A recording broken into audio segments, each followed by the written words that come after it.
All right, let's do the answer key here. We have an economy that is at full employment. When it's hit with the mysterious virus, everyone in the economy except for essential workers are told to work from home or are laid off. Unemployment grows by 6 million. Most businesses are shut down. You are to draw a correctly labeled ADAS graph showing the economy before the crisis. Show the price as P1 and the output as Y1, and then full employment as YF. Okay, so we have the aggregate supply curve, we have the aggregate demand curve. Okay, again, if you're labeling correctly, you're labeling ASAD, right? And then we want to label the equal, we're going to get the long run, move it over a little bit, perfect. Then we'll label that long run aggregate supply, or as Adrian likes to say, LARAS. Okay, and then we have to label our outputs and our price. Okay, so in this case, Y1 and YF are the same. We then have P1, right? You can do PL1. I said P1 should be PL, right? And then we want to write the axes is price level. Real GDP is the X,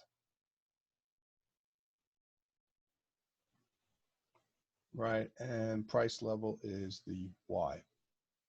Okay, the question says, is the crisis a demand shock, supply shock, or both? And explain. Okay, so the crisis is both a demand and a supply shock.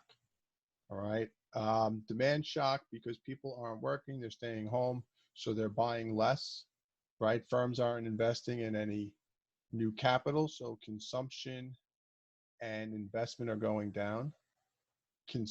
Consumption and investment are both components of aggregate demand. Therefore, aggregate demand is decreasing, shown by a leftward shift of the AD curve. Okay, so we would go up to the graph, and then we could shift the aggregate demand curve to the left.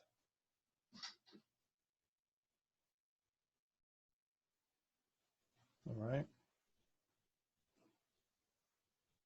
And you would give a new price and a new output. All right, so we shift it to the left, we label AD1, right? If you want to be pretty with arrows, you throw your arrows in.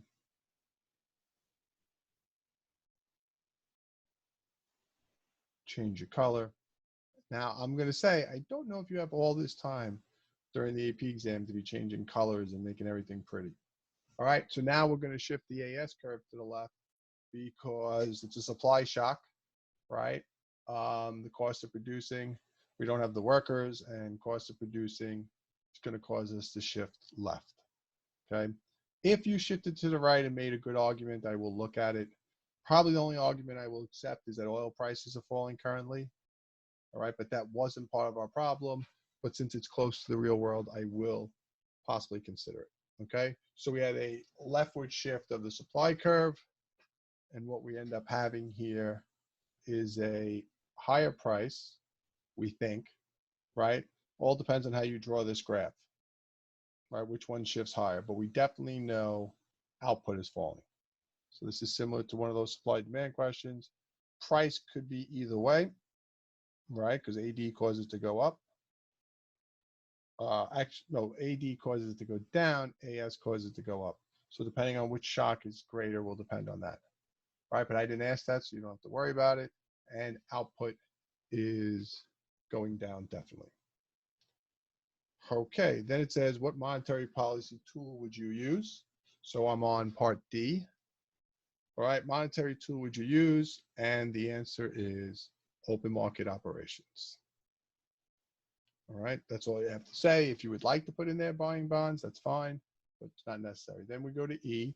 E says using correctly labeled money market graph, explain how the monetary policy tool you identified in part D will affect money supply and nominal interest rates. Okay, so we're going to draw X and Y axis. All right, so we know the graph is of the money supply. I told you nominal interest rates. All right, it's also quantity of money on the X. I said nominal interest rates in the question, so you should remember that. The AP will also say that. Okay. And then you're going to draw a vertical money supply curve and a downward sloping money demand curve. Right, so then you do the demand curve is downward sloping. Okay, when you're done with that, you have an interest rate. Just make sure the demand for money is either MD or DM, not just a D. Careful with that. We don't want to lose a point for that. Okay, we come across, we have the interest rate, okay, which is higher. All right, and so we said we were going to use open market operations and we were going to buy bonds. Buying bonds will increase the money supply, which was shown by a rightward shift of the MS curve. Okay, rightward shift. The rightward shift will cause a decrease in nominal interest rates.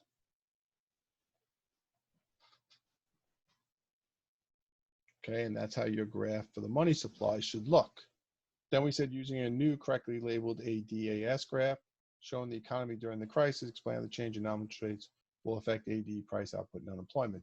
I mean, I don't know if you can copy the graph above in Notability and then just delete some of the stuff if it's easier than grow. Oh, look at this, you can. Bring it down here and then get rid of your first curves. Get rid of the first AD because it's no longer there and the first AS. Okay, so that's where we are. Okay, so what's going to happen here is we're going to the lower interest rates is going to cause investment to increase, right? Because it's now cheaper to borrow money to buy machinery. So we're going to have investment is a component of aggregate demand. We're going to have a rightward shift of the AD curve, causing prices to be high. AD is going to increase, right? Price is going to increase, output's going to increase, and unemployment is going to fall. Unemployment is falling because output is greater and you need workers to make the greater output. All right, so that is part F. You'll also notice we did not get all the way back to equilibrium, but it didn't ask you to get back. It just wanted you to show that we have a greater output. I would label the new output as Y3 and the price as PL3.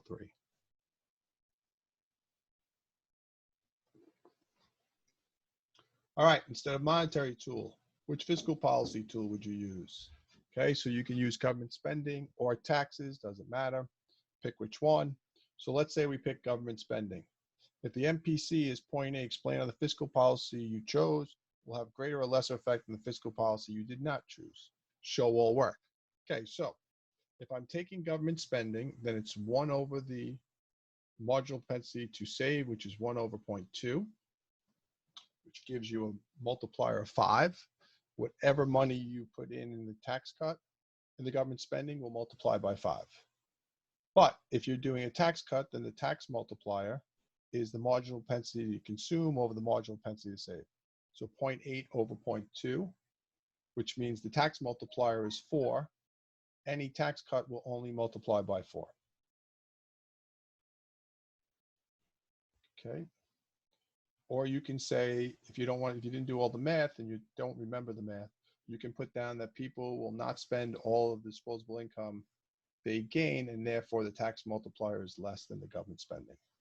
Okay, because people can do 2 things with money.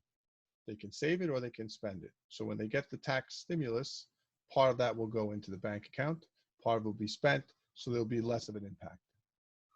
Right? If you don't know the formulas, really, just write as much as you possibly can. All right, using a correctly labeled loanable funds market, show how the fiscal policy you choose will affect real interest rates. Again, I just told you real interest rates, so that should be the y-axis, right? It's loanable funds market, so that should be quantity of loanable funds on the x. Okay. When you're drawing this graph, you're looking at just a regular supply and demand curve, right? So it's the supply and demand of loanable funds.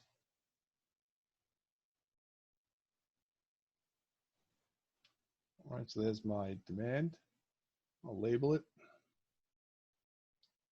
And there's my supply, label that. Get my equilibrium.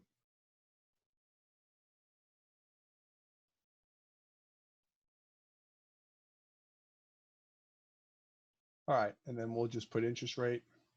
You could put IR on the Y, Q on the bottom. So if the federal government, which we're doing right now in the real world, we're running a huge deficit. In order to run that huge deficit, the federal government has to borrow money. So they go to the loanable funds market and they demand loanable funds. Okay, and that would be a rightward shift of the demand curve. All right, which will cause real interest rates to rise.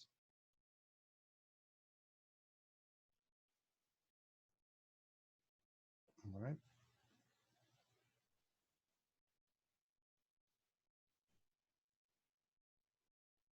And that's what that graph should look like. All right, so monetary policy is lowering nominal interest rates and fiscal policy is raising real interest rates. So they need to work together to adjust this. All right, part J. Assume the reserve ratio in a bank is 10% and they have $100,000 of stimulus payments or deposited into the bank. Okay, so if they have a 10% reserve ratio and $100,000 is put in, they can lend out 90, they must hold 10,000. Okay, so J1 is how much can the bank lend out? The bank can lend out 90,000. How much can the banking system create? Well, if the reserve ratio is 10%, you get the banking multiplier by 1 over the reserve. So 1 over 0.10 is 10. 10 times 90,000 is 900,000. Okay. What are the two assumptions in order to get the maximum amount of money created? And that is most people assume people will deposit all loans into another bank. And assume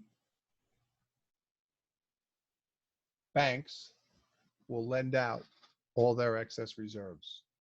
So when the person goes into this first bank and borrows the 90,000, they must deposit that 90,000 into the next bank. And if that continues to happen, then we'll be fine. All right, ignore the Tennessee and all that other stuff.